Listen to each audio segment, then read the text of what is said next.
आज हम angular momentum के बारे में पढ़ेंगे। एंगुलर मोमेंटम असल में हमें यह बताता है कि how difficult it is to stop a rotating object. जैसे कि ये आपके पास एक डिस्क हो और ये डिस्क इस पॉइंट के अबाउट क्या कर रही हो, रोटेट कर रही हो, जिसको हम एक्सिस ऑफ रोटेशन कहते हैं। तो जितना ज्यादा मुश्किल होगा इस डिस्क की रोटेशन को रोकना, उतना इसका एंगुलर मोमेंटम ज्यादा होगा, और जितना आसान होगा इस डिस्क की रोटेशन को रोकना, असल में एंगुलर मोमेंटम इस डिस्क का उतना कम होगा। अब मैं आपको एक एनिमेशन की तरफ लेकर चलता हूं और उससे भी एंगुलर मोमेंटम को एक्सप्लेन करता हूं। जैसे इस एनिमेशन में, जो कि मैंने physicsclassroom.com की वेबसाइट से ली है, इसमें आपके पास एक ये डिस्क है और इस डिस्क पर दो इंसेक्ट, एक आपने एक्सिस ऑफ रोटेशन के करीब बिठाया है और एक आपने उससे दूर बिठाया है। और अब मैं एनिमेशन को आपके सामने प्ले करता हूं तो आपके पास ये डिस्क क्या कर रही है, रोटेट कर रही है। तो आपके पास ये जो दो इंसेक्ट्स हैं इसमें, वो भी क्या कर रहे हैं कि वो भी क्या कर रहे हैं, इसके ऊपर घूम रहे हैं। अब ये जो करीब एक्सिस ऑफ रोटेशन के होगा, इसका जो एंगुलर मोमेंटम होगा वो कम होगा, जबकि जो दूर इससे मौजूद होगा, जो कि भी आप देख रहे हैं यहाँ पर, उसका जो एंगुलर मोमेंटम है वो क्या होगा, वो ज्यादा होगा। यानी कि इसको, उसकी रोटेशन को रोकना मुश्किल होगा बानिस्बतन इसके। क्यों? क्योंकि ये एक्सिस ऑफ रोटेशन के करीब है। तो जितना कोई मैस एक्सिस ऑफ रोटेशन के करीब होगा, असल में उसको रोकना उतना आसान होगा, और जितना दूर होगा उतना रोकना मुश्किल होगा। उसके साथ साथ अगर मैं एंगुलर वेलोसिटी को बढ़ा देता हूं, यानी कि तेज रफ्तारी के साथ और घूमने लग जाए, तो अब इस मैस को रोकना और मुश्किल हो जाएगा, जबकि इस वाले को रोकना आसान होगा। तो इसका मतलब इसका एंगुलर मोमेंटम ज्यादा है, जबकि इसका एंगुलर मोमेंटम कम है। जबकि एंगुलर वेलोसिटी हम किससे कहते हैं कि कितनी एंगुलर डिस्प्लेसमेंट टाइम के लिहाज से चेंज हो रही हो। अब हमने क्वालिटेटिवली तो एंगुलर मोमेंटम को समझ लिया, अब थोड़ा मैथमेटिकली वे में समझते हैं कि एंगुलर मोमेंटम असल में हम कहते हैं cross product of linear momentum with position vector. यानी कि आप क्रॉस प्रोडक्ट ले लें लीनियर मोमेंटम का पोजीशन वेक्टर के साथ, तो वो जो आपको मोमेंटम हासिल होगा वहां से वो असल में क्या होगा, वो एंगुलर मोमेंटम मिलेगा। तो ये जो एंगुलर मोमेंटम है, इसको असल में हम रिप्रेजेंट करते हैं सिंबल एल के साथ, जो कि बराबर होगा आपके पास क्रॉस प्रोडक्ट किसका, पोजीशन वेक्टर का एंगुलर मोमेंटम के साथ। तो जो पोजीशन वेक्टर है उसको हम आर कह रहे हैं अभी, जबकि जो लीनियर मोमेंटम है उसको हम पी से रिप्रेजेंट करते हैं। तो क्रॉस प्रोडक्ट आ जाएगा आर क्रॉस पी, और साथ क्या आ जाएगा यहाँ पे, इसके ऊपर एक वेक्टर का निशान।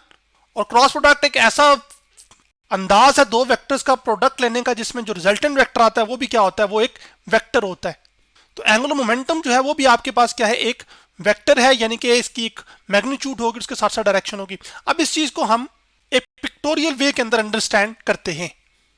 तो मान लीजिए कि आपके पास यहां पर एक कोऑर्डिनेट सिस्टम है, और ये 3 डायमेंशनल कोऑर्डिनेट सिस्टम है, जिसमें z एक्सिस ऊपर है, ठीक है, y एक्सिस ये है और ये x एक्सिस है, और ये जो O है ये आपका ओरिजिन है।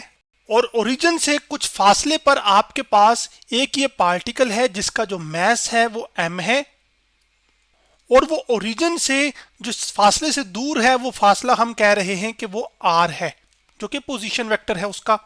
जैसे इस एनिमेशन में एक डिस्क घूम रही थी सर्कुलर पाथ के अंदर, यानी कि डिस्क तो रोटेट करी, लेकिन उसका हर एक जो पार्टिकल है वो एक सर्कुलर पाथ फॉलो कर रहा है।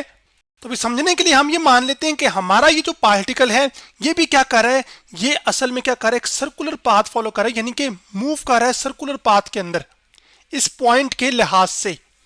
और जब कोई पार्टिकल सर्कुलर पाथ में मूव करता है, यूनिफॉर्म सर्कुलर पाथ है ये वाला, तो इसमें जो इसकी वेलोसिटी होती है वो हर वक्त क्या होती है, इस पाथ के क्या होती है, वो टेंजेंट होती है। यानी कि जो वेलोसिटी की डायरेक्शन है पार्टिकल की इस पॉइंट पे, वो क्या है, वो इस तरफ है। और टेंजेंट एक ऐसी लाइन होती है जो कि सर्कल को एक पॉइंट पे टच करे। इसी तरह जो वेलोसिटी की डायरेक्शन होती है वही असल में हमारे पास मोमेंटम, यानी कि जो पी होता है ना, लीनियर मोमेंटम, जो कि ये बताता है कि मैस इन मोशन है ना, या क्वांटिटी ऑफ मोशन को भी हम कहते हैं। तो पी जो है वो किसके बराबर है, एम वी के। तो हम यहाँ पर ये मान रहे हैं कि हमारा ये जो मैस है इसका जो मोमेंटम है वो असल में पी है, यानी कि वो, और वो मोमेंटम इसका इस तरफ है, इस पॉइंट पर। क्यों? क्योंकि इस पॉइंट पर जो इसकी वेलोसिटी की डायरेक्शन है वो असल में इस तरफ है। तो जो वेलोसिटी की डायरेक्शन होती है वही पार्टिकल के मोमेंटम की डायरेक्शन होती है। अब अगर हम गौर करें और मैं इस आर की लाइन को थोड़ा सा एक्सटेंड करूं, तो मुझे ये नजर आ रहा है कि आपके पास आर और पी के बीच में क्या बन रहा है, एक एंगल बन रहा है, जो कि आप यहां पर देख सकते हैं, ये वाला जिसको उसने यहां पे शो किया हुआ है। और वो एंगल हम मान लेते हैं कि वो क्या है, वो थीटा है। तो एंगुलर मोमेंटम मैंने अभी कहा था कि ये क्रॉस प्रोडक्ट है पोजीशन का मोमेंटम के साथ। तो यहां पर जो पोजीशन है वो आर है, जबकि P जो है वो उसका मोमेंटम है लीनियर, तो पोजीशन और लीनियर मोमेंटम का जो क्रॉस प्रोडक्ट है वो एंगुलर मोमेंटम है।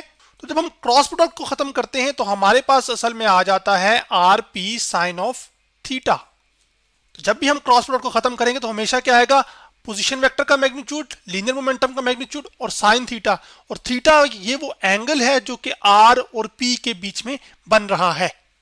तो चूंकि यहां पर मैंने मैग्नीट्यूड लिखे इस वजह से एल लेफ्ट पे जो लिखा है सिर्फ उसका मैग्नीट्यूड लिखा है, मैंने डायरेक्शन का कोई जिक्र अभी नहीं किया।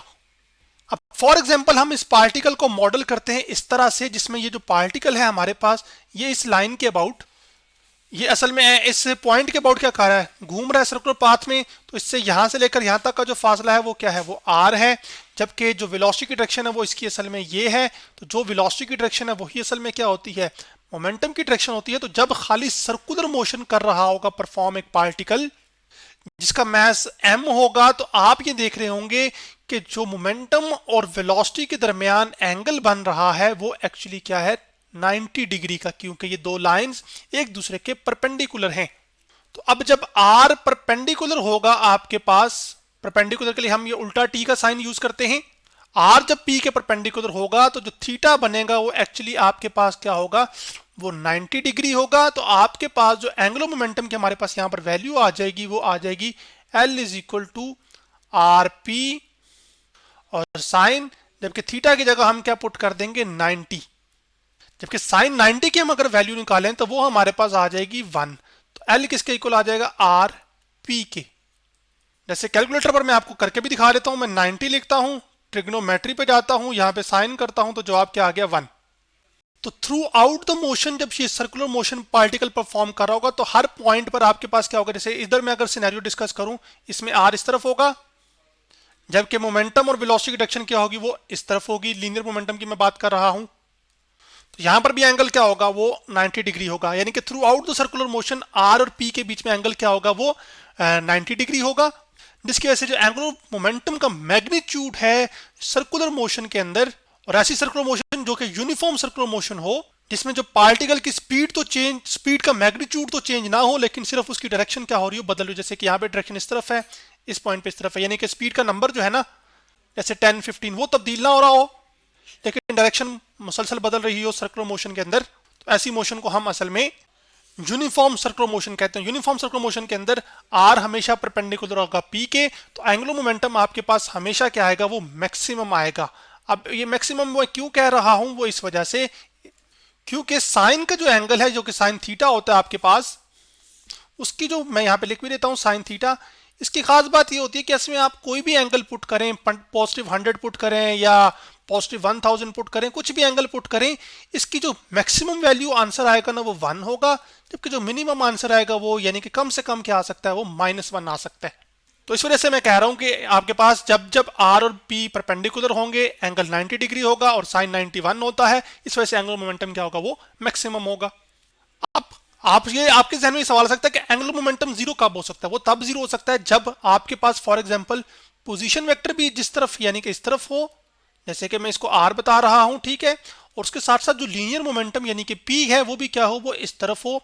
अब आर और पी क्योंकि एक दूसरे को इंटरसेक्ट नहीं कर रहे, इस वजह से इनके बीच में जो एंगल थीटा है वो असल में कितना है, वो 0 डिग्री है।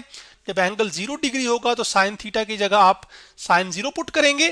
तो मैं यहां पे लिख सकता हूं कि आपके पास मैं 0 लिखूंगा, क्लियर करता हूं, सॉरी, पहले 0, और फिर मैं क्या करता हूं कि ट्रिग्नोमेट्री पे जाता हूं और साइन प्रेस करता हूं, तो आंसर मेरे पास क्या आ गया, 0 ही आया है। साइन 0 0 होता है। अब इस सिनेरियो में खास क्या बात है कि जो आर है वो आपके पास पैरेलल है पी के, यानी कि पैरेलल के लिए हम डबल 2 लाइन इस्तेमाल करते हैं, यूं जो मैंने ड्रॉ की हैं।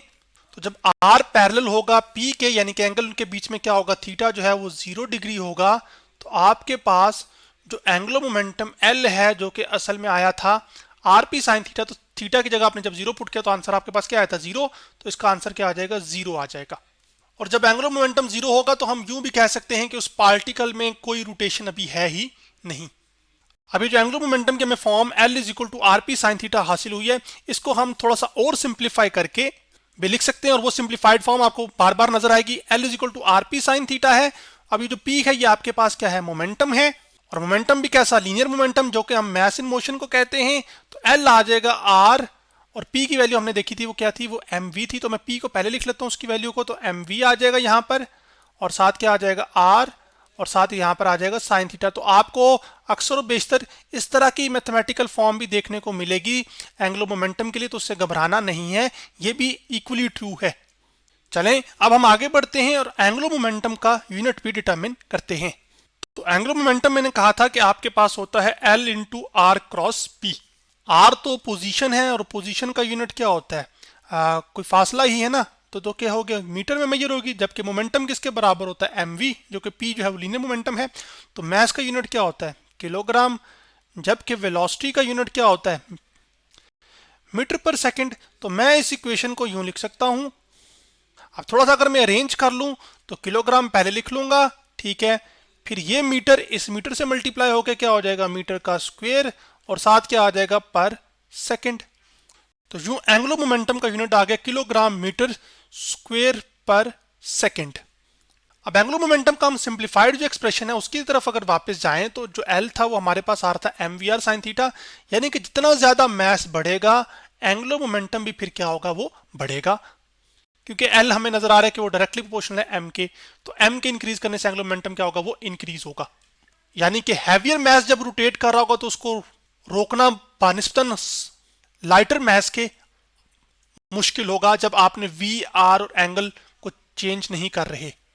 जैसे इस सिनेरियो में आपके पास ये एक बग है और दूसरी जो है वो आंट है, ये सॉरी लेडी बग और आंट है। तो इसमें से जो है ना वो, जो आप मान लीजिए कि इसका जो मैस है ना लेडी बग का, सॉरी आंट का जो है ना, जो कि ग्रीन वाली है, उसका मैस ज्यादा है, तो इसका जो एंगुलर मोमेंटम है वो भी क्या होगा, वो ज्यादा होगा।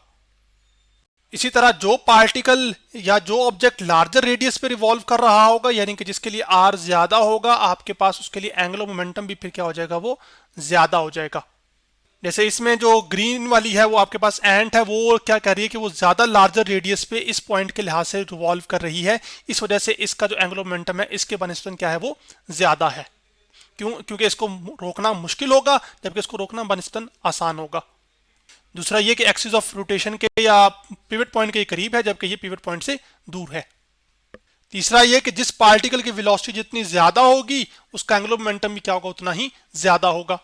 जैसे अगर आप इस एनिमेशन में देखें तो आपके पास लेडी बग, जो कि आपके पास ये जो है रेडिश वाली है, जबकि आपके पास जो एंट है वो ग्रीन वाली है। तो लेडी बग्स की जो लीनियर वेलोसिटी है वो कम है, जबकि यहाँ पर एंट की जो एंगुलर वेलोसिटी है जो कि ग्रीन वाला है, असल में उसकी 151 सेंटीमीटर पर सेकंड है, यानी कि एक सेकंड में 151 सेंटीमीटर का फासला तय कर रही है।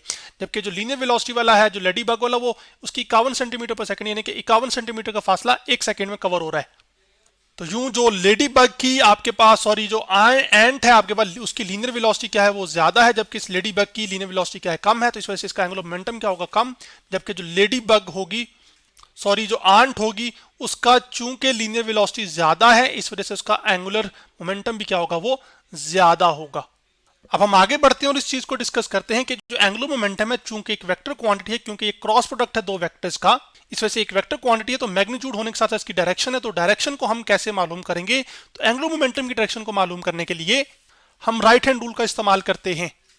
तो ये राइट हैंड रूल ये कहता है कि जिस तरफ कोई एक ऑब्जेक्ट रोटेट कर रहा हो, जैसे कि आपके पास ये जो डिस्क है ये एंटी क्लॉकवाइज डायरेक्शन के अंदर क्या कर रही है, रोटेट कर रही है, यानी कि यूं, तो ये इसकी डायरेक्शन ऑफ रोटेशन है। तो आपने क्या करना है, एंगुलर मोमेंटम की डायरेक्शन मालूम करने के लिए जो अपने दाएं हाथ की चारों उंगलियां हैं उनको उस तरफ घुमाना है जिस तरफ रोटेशन हो। जैसे कि यहाँ पर भी चार उंगलियां उनको ड्रॉ कर रहा हूं समझाने के तौर पे। इन चार उंगलियों को जैसे इसने जिस डायरेक्शन में घूम रही है ना डिस्क, उस डायरेक्शन में अपनी चार उंगलियों को घुमाया है, तो जिस तरफ ये थंब पॉइंट करेगा ये असल में एंगुलर मोमेंटम की क्या होगी, वो डायरेक्शन होगी। तो अब चूंकि ये direction upward anti clockwise rotation है और ये एंगुलर मोमेंटम अपवर्ड पॉइंट कर रहा है, इस वजह से आप इसको क्या ले सकते हैं, पॉजिटिव। जबकि अगर यही रोटेशन एंटी क्लॉकवाइज की बजाय क्लॉकवाइज होती यूं, यानी कि इसको मैं यहां पे शो भी कर देता हूं, जैसे कि यहां पर इस तरह से एंटी क्लॉकवाइज सारी रोटेशन होती, उसमें क्या होता कि आप अपनी उंगलियों को जब कर्ल करते in the direction of rotation, तो ये जो थंब जो कि पहले अपवर्ड पॉइंट कर रहा था, अब ये किधर पॉइंट करता, डाउनवर्ड। तो अब जो एंगुलर मोमेंटम L है उसको आप क्या करेंगे, नेगेटिव लेंगे, क्योंकि एंगुलर मोमेंटम क्या कर रहा है, वो डाउनवर्ड पॉइंट कर रहा है। तो एक डायरेक्शन में पॉजिटिव लेना है, दूसरी डायरेक्शन में नेगेटिव। तो यूं हम राइट हैंड रूल का इस्तेमाल करके एंगुलर मोमेंटम की डायरेक्शन डिटरमिन कर सकते हैं। अब नेक्स्ट लेक्चर के अंदर हम एंगुलर मोमेंटम एक पॉइंट पार्टिकल के लिए उसकी एक और सिंप्लीफाइड फॉर्म है उसको निकालेंगे, उसके साथ साथ फिर हम रिजिड बॉडी के लिए भी वो सिंप्लीफाइड फॉर्म डिस्कस करेंगे और उन एक्सप्रेशंस को अंडरस्टैंड करने की कोशिश करेंगे। तो आज हमने एंगुलर मोमेंटम के बारे में डिस्कस किया।